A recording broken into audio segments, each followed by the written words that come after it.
ಅಂತೂ IPL ಶುರು ಆಗ್ತಾ ಇದೆ. ಅದು ಕೂಡ ಒಂದು ಬ್ಲಾಕ್ ಬಸ್ಟರ್ ಮ್ಯಾಚ್ ಜೊತೆಗೆ. RCB versus CSK, Bengaluru versus Chennai. Already IPLನ ಸ್ಕೆಡ್ಯೂಲ್ ಬಂದಾಗಲೇ ಮೊದಲ ಮ್ಯಾಚ್ ಇದೆ ಅಂತ ಗೊತ್ತಾದಾಗಿಂದನೇ ಸೋಷಿಯಲ್ ಮೀಡಿಯಾ ತನ್ನ ಕೆಲಸನ ಶುರು ಮಾಡ್ಕೊಂಡಿತ್ತು. ಮೀಮ್ಸ್, ಟ್ರಾಲ್ಸ್ ಇವುಗಳೆಲ್ಲ ಹೆಲ್ದಿ ಆಗಿದ್ರೆ ಓಕೆ, ಬಟ್ ಈ IPLನ ನೋಡೋ ಪ್ರೊಸೆಸ್ಸಲ್ಲಿ ಅದು ತುಂಬಾನೇ ಕೈ ಮೀರಿ ಹೋಗಿದೆ. ಅದು ಕ್ರಿಕೆಟ್ ಅನ್ನೋದನ್ನೇ ಹಾಳು ಮಾಡ್ತಾ ಇದೆ. ಎನಿವೇಸ್, ಅದೊಂದು ಅದರೊಳಗೇನೆ ದೊಡ್ಡ ಟಾಪಿಕ್. ಅದರ ಕಡೆ ಈಗ ಹೋಗೋದು ಬೇಡ. RCB ವರ್ಸಸ್ CSK ಈ ಮ್ಯಾಚ್ ನಡೀತಾ ಇರೋದು ಚೆಪಾಕ್ ಸ್ಟೇಡಿಯಂನಲ್ಲಿ, ಚೆನ್ನೈನ ಹೋಮ್ ಗ್ರೌಂಡ್ ಅನ್ನೋದಕ್ಕಿಂತ ಅವರ ಭದ್ರಕೋಟೆ ಅಂತಾನೆ ಹೇಳ್ಬೋದು. ಅವರಿಗಿರೋ ಕಾಂಬಿನೇಷನ್ಗೂ ಅವರು ತಮ್ಮ ಟೀಮ್ನ ಬಿಲ್ಡ್ ಮಾಡೋ ರೀತಿಗೂ ಈ ಪಿಚ್ಗೂ ಒಂಥರ ಒಳ್ಳೆ ನಂಟು. ಅವರ ಹೋಮ್ ಗ್ರೌಂಡ್ನಲ್ಲಿ ಅವರನ್ನು ಸೋಲ್ಸೋದು ಅದು ತುಂಬಾನೇ ಕಷ್ಟದ ಕೆಲಸ. ಇಲ್ಲಿವರೆಗೂ ಮುಂಬೈ ಇಂಡಿಯನ್ಸ್ ಅಷ್ಟೇ ಸ್ವಲ್ಪ ಆ ಭದ್ರಕೋಟೆಯನ್ನು ಒಡೆದಿರೋದು ಹೆಚ್ಚು ಬಾರಿ. ಹೋದ ಸಾರಿ ರಾಜಸ್ಥಾನ್ ರಾಯಲ್ಸ್ ಕೂಡ ಅದನ್ನು ಮಾಡಿದ್ರು, ಬಟ್ ನಿಮಗೆ ಆಲ್ರೆಡಿ ಗೊತ್ತಿರೋ ಹಾಗೆ RCB ಅದನ್ನು ಹೆಚ್ಚು ಬಾರಿ ಮಾಡಿಲ್ಲ. ಈವನ್ IPLನ ಓಪನಿಂಗ್ ಮ್ಯಾಚ್ ಆಗೀನೆ RCB ವರ್ಸಸ್ CSK ನಡೆದಾಗ ಕೂಡ RCB CSK ವಿರುದ್ಧ ಸೋತಿತ್ತು. ಅದು ಕೂಡ ಚಪಾಕ್ ಸ್ಟೇಡಿಯಂನಲ್ಲೇನೆ. ಸೊ ಇದೊಂಥರ ರಿವೆಂಜ್ ಮ್ಯಾಚ್ ಅಂತಾನೆ ತಗೊಳ್ಬೋದು. ಸೀಸನ್ನ ಮೊದಲ ಮ್ಯಾಚ್, ಅದು ಕೂಡ ಸೇಮ್ ಸ್ಟೇಡಿಯಂನಲ್ಲಿ. ಉತ್ತರ ಕೊಡಬೇಕಾಗಿದೆ, ಆದರೆ ಅದು ಕಷ್ಟದ ಕೆಲಸ ಅಂತೂ ಹೌದು. ಬಿಕಾಸ್ ಈ ಟೀಮ್ಗಳ ಹೆಡ್ ಟು ಹೆಡ್ ಸ್ಟ್ಯಾಟ್ಸ್ನ ನಾವು ನೋಡಿದ್ರೆ ಇಬ್ಬರು ಇಲ್ಲಿವರೆಗೂ 31 ಮ್ಯಾಚ್ಗಳನ್ನು ಆಡಿದ್ದಾರೆ. ಅಂಡ್ CSK ಅದರಲ್ಲಿ 20 ಮ್ಯಾಚ್ಗಳನ್ನು ಗೆದ್ದಿದೆ. RCB 10 ಮ್ಯಾಚ್ಗಳನ್ನು ಗೆದ್ದಿದೆ, ಇನ್ನು ಒಂದಕ್ಕೆ no result. So clearly as always CSK dominating ಆಗಿದೆ ಈ ಸ್ಟ್ಯಾಟ್ಗಳ ಪ್ರಕಾರ. ಹಾಗೆಯೇ ಇದರ ಜೊತೆಗೆ ಈ ಗ್ರೌಂಡ್ನಲ್ಲಿ ನಡೆದಂಥ ಮ್ಯಾಚ್ಗಳನ್ನು ತಗೊಂಡ್ರು ಸಹ ಟೋಟಲ್ 8 ಮ್ಯಾಚ್ಗಳು ನಡೆದಿದೆ ಇವರಿಬ್ಬರ ನಡುವೆ ಚಪಾಕ್ನಲ್ಲಿ. ಬಟ್ ಅದರಲ್ಲಿ RCB ಗೆದ್ದಿರೋದು ಒಂದನ್ನು ಮಾತ್ರ, ಅದು ಕೂಡ IPL ಸ್ಟಾರ್ಟಿಂಗ್ ಸೀಸನ್ಗಳಲ್ಲಿ. ಇನ್ನು 7 ಮ್ಯಾಚ್ಗಳನ್ನು CSKನೇ ಗೆದ್ದಿದೆ. ಸೊ ಡೆಫಿನೆಟ್ಲಿ ಈ ಸ್ಟ್ಯಾಟ್ಗಳ ಪ್ರಕಾರ CSK ಮುಂದೆ ಇರುತ್ತೆ, ಫೇವರೇಟ್ಸ್ ಆಗ್ತಾರೆ ಈ ಮ್ಯಾಚ್ನಲ್ಲಿ. ಬಟ್ ಯಾವಾಗಲೂ ಈ ಸ್ಟ್ಯಾಟ್ಗಳ ಪ್ರಕಾರನೇ ಹೋಗೋ ಅವಶ್ಯಕತೆ ಇಲ್ಲ. ಅದು ಒಂದು ಬ್ಯಾಟಲ್ನ, ಒಂದು ಮ್ಯಾಚ್ನ ಅನಲೈಸ್ ಮಾಡೋಕೆ ಇರೋ ಅಂಥ ಒಂದು ಟೂಲ್ ಅಷ್ಟೇ. ಬಟ್ ಪ್ರೆಸೆಂಟಲ್ಲಿ ಆ ದಿನ ಆ 12 ಜನ ಇಂಪ್ಯಾಕ್ಟ್ ಪ್ಲೇಯರ್ನ ಸೇರಿಸ್ಕೊಳ್ಬೇಕಲ್ವಾ, ಅವರೇನು ಮಾಡ್ತಾರೆ ಅನ್ನೋದೇ ಮ್ಯಾಟ್ರ್ ಆಗೋದು. ಸೊ ಈ ಎರಡು ಟೀಮ್ನ ಪ್ಲೇಯರ್ಸ್ ಬಗ್ಗೆ ನಾವು ಡಿಸ್ಕಸ್ ಮಾಡೋದಾದರೆ ಚೆನ್ನೈ ಕಂಪ್ಯಾರಿಟಿವ್ಲಿ ಸ್ವಲ್ಪ ಬ್ಯಾಲೆನ್ಸ್ಡ್ ಆಗಿ ಕಾಣುತ್ತೆ. ಆಸ್ ಆಲ್ವೇಸ್ ಅವರಿಗೆ ಬ್ಯಾಟಿಂಗ್ನಲ್ಲಿ ಅಂತ ಪ್ರಾಬ್ಲಮ್ ಏನು ಕಾಣ್ತಾ ಇಲ್ಲ. ಕಾನ್ವೆ ಫಸ್ಟ್ ಹಾಫ್ನಲ್ಲಿ ಇರೋದಿಲ್ಲ, ಅವರ ಪ್ಲೇಸ್ನ ತುಂಬೋದಕ್ಕೆ ಅಂತಾನೆ ಬಂದಿದ್ದಾರೆ ಅನ್ಸುತ್ತೆ ರಚಿನ್ ರವೀಂದ್ರ ಅವರು. ಈ ಕಡೆ ಡ್ಯಾರಿಲ್ ಮಿಚೆಲ್ ಅವರು ಬೇರೆ ಆ್ಯಡ್ ಆಗಿದ್ದಾರೆ. ಅವರು ರಾಯ್ಡು ಪ್ಲೇಸ್ನ, ಅವರ ರೋಲ್ನ ತಗೊಳ್ಬೋದು ನಂಬರ್ 5ನಲ್ಲಿ. ಇನ್ನು ಬೌಲಿಂಗ್ ವಿಷಯಕ್ಕೆ ಬರೋದಾದರೆ ಇಲ್ಲಿ ಒಂಚೂರು ಬ್ಯಾಲೆನ್ಸ್ನ ಕಳ್ಕೊಳ್ಳೋದು CSK ಟೀಮ್. ಬಿಕಾಸ್ ಅವ್ರ ಹತ್ರ ಡಾಮಿನೇಟಿಂಗ್ ಪೇಸ್ ಬೌಲರ್ಸ್ ಅಂತ ಇಲ್ಲ. ಎಲ್ಲರನ್ನ ಕೂಡ ತುಂಬ ಇಂಟೆಲಿಜೆಂಟ್ ಆಗಿ ಮ್ಯಾನೇಜ್ ಮಾಡಬೇಕು, ಆವಾಗಲಷ್ಟೇ ಅವರು ವರ್ಕ್ ಆಗೋದು. ಆಲ್ಸೋ ಈಗ ಪತಿರಾನ ಅವರು ಕೂಡ ಇಲ್ಲದ ಕಾರಣ ಆ ಡೆತ್ ಬೌಲಿಂಗ್ ಆಪ್ಷನ್ ಕೂಡ ಕಮ್ಮಿ ಆಗಿದೆ. ಹೋದ ಸಾರಿ ಅವರೆಷ್ಟು ವ್ಯಾಲ್ಯೂ ಆ್ಯಡ್ ಮಾಡಿದ್ರು ಅನ್ನೋದು ನಿಮಗೆ ಗೊತ್ತೇ ಇದೆ. ಎಕ್ಸ್ಟ್ರಾಸ್ ಜಾಸ್ತಿ ಕೊಡ್ತಿದ್ರು, ಬಟ್ ಡೆಫಿನೆಟ್ಲಿ ಧೋನಿ ಹತ್ರ ಇದ್ದಂಥ ಒಂದು ಯೂನಿಕ್ ವೆಪನ್ ಆಗಿದ್ರು. ಅಂಡ್ ಅವರನ್ನು ಅಷ್ಟೇ ಚೆನ್ನಾಗಿ ಬಳಸ್ಕೊಂಡಿದ್ರು ಧೋನಿ ಅವರು. ಈಗ ಅವರ ಪ್ಲೇಸ್ಗೆ ಮುಸ್ತಫಿಜರ್ ರೆಹಮಾನ್ ಅವರು ಬಂದಿದ್ದಾರೆ, ಬಟ್ ಸದ್ಯಕ್ಕಿರೋ ಫಾರ್ಮ್ನಲ್ಲಿ ಅವರ ಮೇಲೆ ಅಷ್ಟೊಂದು ನಂಬಿಕೆ ಇಡೋದಕ್ಕೆ ಆಗಲ್ಲ. ಸೊ ಐ ಫೀಲ್ ಇವತ್ತಿನ ಮಟ್ಟಿಗೆ ಮೊಯಿನ್ ಅಲಿ ಅವರನ್ನು ಕರ್ಕೊಳ್ತಾರೆ ಅಂತ ಅನ್ಕೊಳ್ತೀನಿ. ಬಿಕಾಸ್ ಮ್ಯಾಚ್ ನಡೀತಾ ಇರೋದು ಚಪಾಕ್ನಲ್ಲಿ ಆಗಿರೋದ್ರಿಂದ. ಸ್ಪಿನ್ ಅಂತ ತಗೊಂಡ್ರೆ ಈ ಕಡೆ ಜಡೇಜಾ ಅವರಿದ್ದಾರೆ, ಆ ಕಡೆ ತೀಕ್ಷ್ಣ ಅವರಿದ್ದಾರೆ. ಒಂದು ಒಳ್ಳೆ ಕಾಂಬಿನೇಷನ್ ಇದೆ ಇವ್ರ ಹತ್ರ. ಆ ಪಿಚ್ಚನ್ನು ತಮ್ಮ ಅನುಕೂಲಕ್ಕೆ ಚೆನ್ನಾಗಿ ಬಳಸ್ಕೊಳ್ಳುವಂಥ intelligent bowlers. So spin options ಅಂತ ತಗೊಂಡ್ರೆ ಟೋಟಲಿ 4 ಜನ ಸಿಗ್ತಾರೆ CSKಗೆ ಮೊಯಿನ್ ಅಲಿ ಅವರನ್ನು ತಗೊಂಡ್ರೆ. ರಚಿನ್ ರವೀಂದ್ರ ಅವರು ಕೂಡ ಸ್ಪಿನ್ ಬೌಲಿಂಗ್ನ ಮಾಡೋದ್ರಿಂದ. ಇನ್ನು ಆಗಲೇ ಹೇಳಿದ ಹಾಗೆ ಪೇಸ್ ಅಟ್ಯಾಕ್ ಏನೇ ಸ್ವಲ್ಪ ವೀಕ್ ಅನ್ಸೋದು. ದೀಪಕ್ ಚಹರ್ ಅವರು, ತುಷಾರ್ ದೇಶಪಾಂಡೆ ಅವರು, ಶಾರ್ದುಲ್ ಠಾಕೂರ್ ಅವರು. ಇನ್ನು ಇಂಪ್ಯಾಕ್ಟ್ ಅಂತ ತಗೊಂಡ್ರೆ ನಮ್ಮ ಮುಖೇಶ್ ಚೌಧರಿ ಅವರನ್ನು ಕೂಡ ಹೇಳ್ಕೊಳ್ಬೋದು. ಚಹರ್ ಹಾಗೆ ಚೌಧರಿ ಅವರ ಕಾಂಬಿನೇಷನ್ ವರ್ಕ್ ಆಗಿದೆ. ಇದೆಲ್ಲ ಡಿಪೆಂಡ್ ಆಗೋದು ಮೊಯಿನ್ ಅಲಿ ಹಾಗೆ ಮುಸ್ತಫಿಜರ್ ರೆಹಮಾನ್ ಅವರನ್ನ ಹೇಗೆ ಅಪ್ರೋಚ್ ಮಾಡ್ತಾರೆ ಅನ್ನೋದ್ರ ಮೇಲೆ. ಅಥವಾ ಇವರು 3 ಫಾರಿನ್ ಪ್ಲೇಯರ್ಸ್ ಜೊತೆಗೇನು ಕಣಕ್ಕೆ ಇಳಿಬಹುದು, ಅಷ್ಟು ಆಪ್ಷನ್ಸ್ ಇದೆ ಇವ್ರ ಹತ್ರ. ಬಿಕಾಸ್ ಮಿಚೆಲ್ ಕೂಡ ಬೌಲಿಂಗ್ ಮಾಡ್ತಾರೆ. ದುಬೆ ಅವರನ್ನ ಟ್ರೈ ಮಾಡಕ್ ಹೋಗಲ್ಲ, ಬಟ್ ಸ್ಟಿಲ್ ಆಪ್ಷನ್ ಅಂತ ತಗೊಂಡ್ರೆ ಅವರು ಇದ್ದಾರೆ. ಸೊ ಓವರ್ ಆಲ್ ಆಗಿ 8 ಬೌಲಿಂಗ್ ಆಪ್ಷನ್ಸ್, ಇಂಪ್ಯಾಕ್ಟ್ ಅನ್ನು ಸೇರಿಸಿದ್ರೆ 9. ಸೊ ರೊಟೇಟ್ ಮಾಡೋದಕ್ಕೆ ಋತುರಾಜ್ ಅವ್ರ ಹತ್ರ ಒಳ್ಳೆ ಆಪ್ಷನ್ಸ್ ಅಂತೂ ಇವೆ. ಸೊ ಇವರ ಪ್ರಾಬಬಲ್ 11 ಬಗ್ಗೆ ಮಾತಾಡೋದಾದರೆ ಓಪನರ್ಸ್ ಆಗಿ ಋತುರಾಜ್ ಗಾಯಕ್ವಾಡ್ ಅವರು ಹಾಗೆ ರಚಿನ್ ರವೀಂದ್ರ ಅವರು, ನಂಬರ್ 3ನಲ್ಲಿ ಅಜಿಂಕ್ಯ ರಹಾನೆ, ನಂಬರ್ 4ನಲ್ಲಿ ಶಿವಮ್ ದುಬೆ, ನಂಬರ್ 5ನಲ್ಲಿ ಡ್ಯಾರಿಲ್ ಮಿಚೆಲ್, ನಂಬರ್ 6ನಲ್ಲಿ ಮೊಯಿನ್ ಅಲಿ. ಅವರನ್ನು ಕರ್ಕೊಂಡ್ರೆ ಅವ್ರು ಇರ್ತಾರೆ, ಇಲ್ಲ ಅಂದರೆ ಜಡೇಜಾ ಅವರು ಪುಷ್ ಆಗ್ತಾರೆ. ಇನ್ನು ನಂಬರ್ 7ನಲ್ಲಿ ರವೀಂದ್ರ ಜಡೇಜಾ, ನಂಬರ್ 8ನಲ್ಲಿ MS ಧೋನಿ, ನಂಬರ್ 9ನಲ್ಲಿ ತುಷಾರ್ ದೇಶಪಾಂಡೆ ಅಥವಾ ಶಾರ್ದುಲ್ ಠಾಕೂರ್. ಬಿಕಾಸ್ ಅವರಿಬ್ಬರನ್ನೇ ರೊಟೇಟ್ ಮಾಡಬೇಕಾಗತ್ತೆ, ಇನ್ನೆಲ್ಲರೂ ಫಿಕ್ಸ್ ಆಗಿ ಇರೋದ್ರಿಂದ ಅವರವರ ಪ್ಲೇಸ್ನಲ್ಲಿ.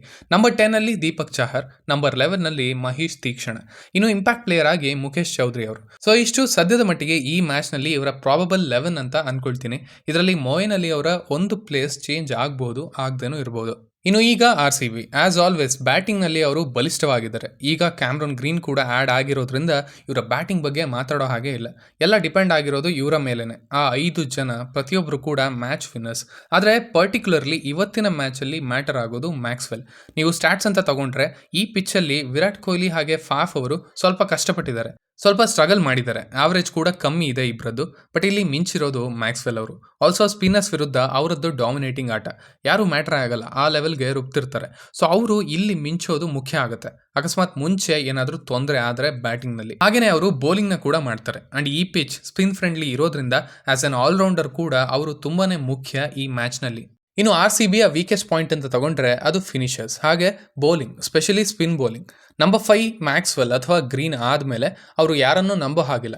ಯಾರೂ ಅಂತ ಪರ್ಫಾರ್ಮೆನ್ಸ್ನ ಕೊಟ್ಟಿಲ್ಲ. DK ಅವರಾಗಲಿ, ಲಾಮ್ರೋರ್ ಆಗಲಿ ಅಥವಾ ಅನುಜ್ ರಾವತ್ ಆಗಲಿ. ಸೊ ಆ ಸ್ಪೇಸ್ನ ಫಿಲ್ ಮಾಡೋದು ಈ ಟೀಮ್ಗೊಂದು ಚಾಲೆಂಜ್ ಆಗಿದೆ. ಆಕ್ಷನಲ್ಲಿ ಮಾಡ್ತಾರೆ ಅಂತ ಅನ್ಕೊಂಡೆ, ಅದು ಆಗಲಿಲ್ಲ. ಇನ್ನು ಸ್ಪಿನ್ ಬೌಲಿಂಗ್ನಲ್ಲಿ ಇವರಿಗೆ ಮೇನ್ ಸ್ಪಿನ್ನರ್ ಅಂತ ಇರೋದು ಅದು ಕರಣ್ ಶರ್ಮಾ. ಅಂಡ್ ಈ ಪಿಚ್ ಸ್ಪಿನ್ ಫ್ರೆಂಡ್ಲಿ ಇರೋದ್ರಿಂದ ಮಯಾಂಕ್ ಡಾಗರ್ ಅವ್ರನ್ನ ಕೂಡ ಅವರು 11ನಲ್ಲಿ ತಗೊಳ್ಬೋದು ಈ ಮ್ಯಾಚ್ಗಾಗಿ. ಸೊ ಇವರಿಗೆ 3 ಸ್ಪಿನ್ ಆಪ್ಷನ್ಸ್ ಇದೆ.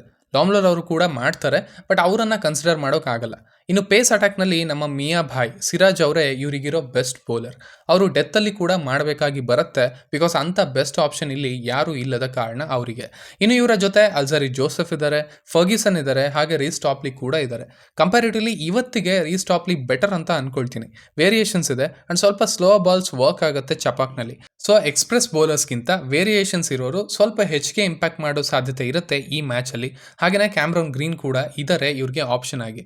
ಸೊ 6 ಬೌಲಿಂಗ್ ಆಪ್ಷನ್ಸ್ ಇದೆ ಫ್ಯಾಫ್ ಅವರ ಹತ್ರ ಸದ್ಯದ ಮಟ್ಟಿಗೆ. ಅಂಡ್ ಎಲ್ಲರೂ ಒಂದು ಟೀಮ್ ಆಗಿ ಪರ್ಫಾರ್ಮ್ ಮಾಡಿ ಇವರ ವೀಕ್ ಪಾಯಿಂಟ್ನ ಬೆಟರ್ ಮಾಡ್ಕೊಳ್ಬೇಕಾಗಿದೆ ಕೂಡ. ಸೊ RCBಯ ಪ್ರಾಬಬಲ್ 11 ಬಗ್ಗೆ ಮಾತಾಡೋದಾದ್ರೆ ಓಪನರ್ಸ್ ಆಗಿ ಫಾಫ್ ಡು ಪ್ಲೆಸಿಸ್ ಹಾಗೆ ವಿರಾಟ್ ಕೊಹ್ಲಿ, ನಂಬರ್ 3ನಲ್ಲಿ ರಜತ್ ಪತಿದಾರ್, ನಂಬರ್ 4ನಲ್ಲಿ ಗ್ಲೆನ್ ಮ್ಯಾಕ್ಸ್ವೆಲ್, ನಂಬರ್ 5ನಲ್ಲಿ ಕ್ಯಾಮ್ರನ್ ಗ್ರೀನ್. ಸಿಚುವೇಶನ್ಗೆ ತಕ್ಕ ಹಾಗೆ ಈ 2 ನಂಬರ್ಸ್ ಚೇಂಜ್ ಆಗುತ್ತೆ ಅಂತ ಅನ್ಕೊಳ್ತೀನಿ. ಇನ್ನು ನಂಬರ್ 6ನಲ್ಲಿ ಮಹಿಪಾಲ್ ಲೋಮ್ರೋರ್, ನಂಬರ್ 7ನಲ್ಲಿ ದಿನೇಶ್ ಕಾರ್ತಿಕ್, ನಂಬರ್ 8ನಲ್ಲಿ ಮಯಾಂಕ್ ಡಾಗರ್, ನಂಬರ್ 9ನಲ್ಲಿ ಕರಣ್ ಶರ್ಮಾ, ನಂಬರ್ 10ನಲ್ಲಿ ರೀಸ್ ಟಾಪ್ಲಿ, ನಂಬರ್ 11ನಲ್ಲಿ ಸಿರಾಜ್. ಇಂಪ್ಯಾಕ್ಟ್ ಪ್ಲೇಯರ್ ಆಗಿ ಅನುಜ್ ರಾವತ್ ಅವರು ಬರಬಹುದು, ಅವ್ರ ಟಾಸ್ಗೆ ತಕ್ಕ ಹಾಗೆ ಇನ್ನೊಬ್ಬ ಬೌಲರ್ನ ಕೂಡ ತಗೊಳ್ಬೋದು. ಇಲ್ಲಿ ರೀಸ್ ಟಾಪ್ಲಿ ಅವರ ಪ್ಲೇಸ್ ಒಂದು ಚೇಂಜ್ ಆಗಬಹುದು, ಆಗದೇನೂ ಇರಬಹುದು. ಇನ್ನು ಪ್ರತಿ ಮ್ಯಾಚಿನ ಇಂಪಾರ್ಟೆಂಟ್ ವಿಷಯ ಅಂದರೆ ಅದು ಪಿಚ್ ಬಗ್ಗೆ ಮಾತಾಡ್ಕೊಳ್ಳೇಬೇಕು. ಆಲ್ರೆಡಿ ಒಂದಷ್ಟರ ಮಟ್ಟಿಗೆ ಗೊತ್ತಿರುತ್ತೆ, ಚಪಾಕ್ ಸ್ಪಿನ್ ಫ್ರೆಂಡ್ಲಿ ಪಿಚ್ ಆಗಿರುತ್ತೆ ಆ್ಯಂಡ್ ಸ್ಲೋ ಇರುತ್ತೆ. ಆದರೆ ಹೋದ ಸೀಸನ್ನ ನೀವು ನೋಡಿಕೊಂಡ್ರೆ ಇಲ್ಲಿ ಒಳ್ಳೆ ಚೇಸ್ಗಳು ಕೂಡ ನಡೆದಿದ್ವು. ಪಂಜಾಬ್ 200 ರನ್ ಮೇಲೆ ಚೇಸ್ ಮಾಡಿತ್ತು. ಇದು ಬ್ಯಾಲೆನ್ಸ್ ಪಿಚ್ ಆಗಿ ಕಂಡು ಬಂದಿತ್ತು ಹೋದ ಸಾರಿ. ಆಲ್ಸೋ ಇದು ಮೊದಲ ಪಂದ್ಯ, ಪಿಚ್ ಫ್ರೆಶ್ ಆಗಿರುತ್ತೆ. ಸೊ ನಾರ್ಮಲ್ ಆಗಿ ಏನು ಅಡ್ವಾಂಟೇಜ್ ಸಿಗುತ್ತೆ ಸ್ಪಿನ್ನರ್ಸ್ಗೆ ಅಷ್ಟು ಸಿಗದೇನೆ ಇರ್ಬೋದು. ಸೊ ನಾನು ಒಂದು ಬ್ಯಾಲೆನ್ಸ್ ಪಿಚ್ಚನ್ನು ಎಕ್ಸ್ಪೆಕ್ಟ್ ಮಾಡ್ತಾ ಇದ್ದೀನಿ ಇವತ್ತಿನ ಪಂದ್ಯದಲ್ಲಿ. ಇನ್ನು ಇಲ್ಲಿನ ಸ್ಟ್ಯಾಟ್ಸ್ನ ವಿಚಾರಕ್ಕೆ ಬಂದರೆ ಇಲ್ಲಿ ಟೋಟಲ್ ಆಗಿ 76 ಮ್ಯಾಚ್ಗಳು ನಡೆದಿದ್ದಾವೆ. ಅದರಲ್ಲಿ 46 ಪಂದ್ಯಗಳನ್ನು ಮೊದಲು ಬ್ಯಾಟಿಂಗ್ ಆಡಿದವರು ವಿನ್ ಆಗಿದ್ದಾರೆ ಆ್ಯಂಡ್ ಚೇಸ್ ಮಾಡ್ತಾ ವಿನ್ ಆಗಿರೋದು ಬರೀ 30 ಮ್ಯಾಚ್ಗಳನ್ನು. ಆಲ್ಸೋ ಫಸ್ಟ್ ಇನ್ನಿಂಗ್ಸ್ನ ಆವರೇಜ್ ಸ್ಕೋರ್ 162 ಮಾತ್ರ. ಸೊ ಮೊದಲು ಬ್ಯಾಟಿಂಗ್ ಮಾಡಿ 180 ಮೇಲೆ ಹೊಡೆದ್ರೆ ಅದೊಂದು ಒಳ್ಳೆ ಟಾರ್ಗೆಟ್ ಆಗುತ್ತೆ ಈ ಪಿಚ್ನಲ್ಲಿ. ಬಟ್ ಮೊದಲೇ ಹೇಳಿದ ಹಾಗೆ ಪಿಚ್ ಇವತ್ತಿನ ಮಟ್ಟಿಗೆ ಬ್ಯಾಲೆನ್ಸ್ಡ್ ಆಗಿ ಇರಬಹುದು. So batting first is preferred, but toss ಗೆದ್ದವರು ಫೀಲ್ಡಿಂಗ್ನ ತಗೊಂಡ್ರೆ ಆಶ್ಚರ್ಯ ಪಡಬೇಕಾಗಿಲ್ಲ. ಸೊ ಇಷ್ಟು ಅಂಶಗಳನ್ನು ಗಣನೆಗೆ ತಗೊಂಡ್ರೆ CSK ಸ್ವಲ್ಪ ಮುಂದೆ ನಿಲ್ಲುತ್ತೆ RCBಗಿಂತ, because home ground and quality spin attack ಇದೆ, ಅಡ್ವಾಂಟೇಜ್ ಹೆಚ್ಚಿದೆ ಟೀಮ್ಗೆ, ಹಾಗೆಯೇ ಒಳ್ಳೆ ಫಿನಿಷರ್ಸ್ ಕೂಡ ಇದ್ದಾರೆ. ಸೊ RCB ಈ ಮ್ಯಾಚ್ನಲ್ಲಿ ಗೆಲ್ಲಬೇಕಂದ್ರೆ ಅವರ ಬೌಲಿಂಗ್ ಯೂನಿಟ್ ತುಂಬಾ ಪುಷ್ ಆಗಬೇಕು, ಸ್ಪೆಷಲಿ ಸ್ಪಿನ್ನರ್ಸ್. ಹಾಗೆಯೇ ಅಫ್ಕೋರ್ಸ್ ಅವರ strongest factors the opening pair ಮಿಂಚಲೇಬೇಕು. ಸ್ಟ್ರಾಂಗ್ ಒನ್ಸ್ನ ರೆಸ್ಪೆಕ್ಟ್ ಮಾಡಿ ಆ್ಯಂಡ್ ನಂತರ ಒಂದು ರೆಸ್ಪೆಕ್ಟಬಲ್ ಸ್ಕೋರ್ಗೆ ತೊಗೊಂಡು ಬಂದರೆ ಉಳಿದಿದ್ದನ್ನು ಮ್ಯಾಕ್ಸ್ವೆಲ್ ನೋಡ್ಕೊಳ್ತಾರೆ ಅಂತ ಅಂದ್ಕೊಳ್ತೀನಿ. ಬಿಕಾಸ್ ಈ ಮ್ಯಾಚಲ್ಲಿ ಅವರಿಗಿಂತ ಕೆಳಗಡೆ ಬ್ಯಾಟಿಂಗ್ ಹೋಗಬಾರ್ದು, ಹೋದರೆ ಸ್ವಲ್ಪ ಕಷ್ಟ ಆಗುತ್ತೆ RCBಗೆ. ಸೊ ಈ ಮ್ಯಾಚಲ್ಲಿ ಪ್ಲೇಯರ್ಸ್ ಟು ಲುಕ್ ಫಾರ್ ಅಂತ ತಗೊಂಡ್ರೆ ಯಾರನ್ನು ನಾವು ನೋಡಬೇಕು ಅಂತ ತಗೊಳ್ಳೋದಾದರೆ 1 Rachin Ravindra, 2 Rajat Patidar, 3 Ravindra Jadeja, 4 Glenn Maxwell. Let's see ಇವರೆಲ್ಲ ಏನು ಮಾಡ್ತಾರೆ ಅಂತ. ಸೊ ಇಷ್ಟು ನನ್ನ ಅನಾಲಿಸಿಸ್ ಆಗಿತ್ತು ಇವತ್ತಿನ ಮ್ಯಾಚ್ ಬಗ್ಗೆ.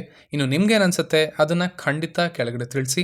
ಹಾಗೆಯೇ ಇದೇ ರೀತಿಯ ವಿಡಿಯೋಗಳಿಗೆ ಖಂಡಿತ ಕ್ರಿಕೆಟ್ ವಿತ್ ವರುಣ್ನ ಸಬ್ಸ್ಕ್ರೈಬ್ ಮಾಡ್ಕೊಳ್ಳಿ.